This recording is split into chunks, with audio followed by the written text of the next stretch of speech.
Drawing on data available, the Children's Defense Fund has found that 1 in 3 Black boys, 1 in 6 Latino boys, and 1 in 11 white boys born in 2001 are destined for prison.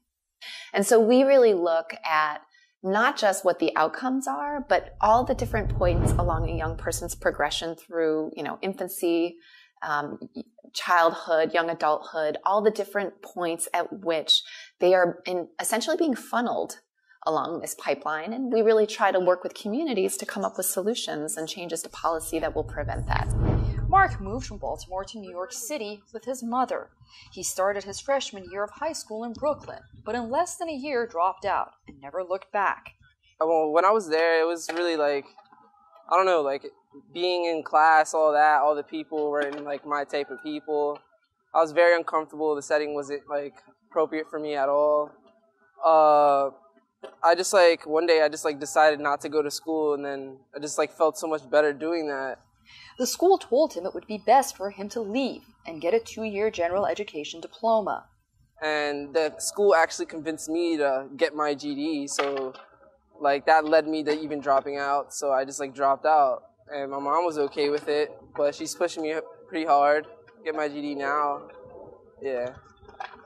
Certain kids will have complete way more different privileges than we would, normal people in the school. I'm pretty sure everybody should be treated equally. Didn't make really any sense, but... Mark says the pressure of not fitting in combined with lack of resources was what ultimately got to him. He wishes he never left Baltimore. Books, calculators, certain things we needed to I had to share with 3 different people. That didn't make any sense. That was uncomfortable because I was uncomfortable around the people, and having to share all this just didn't make any sense either. So I just stopped going. So it's just that school was nothing to me. I prefer my other school. If I stood in Baltimore and continued to go to school, I guarantee for a fact I would have graduated.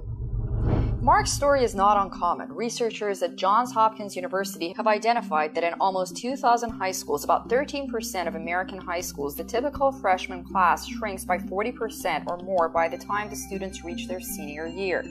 These schools have often been called dropout factories and serve large numbers of minorities and low-income students, and have fewer resources and less qualified teachers than schools in more affluent neighborhoods with larger numbers of white students. In fact, 38% of African American students and 33% of Latino students attend dropout factories.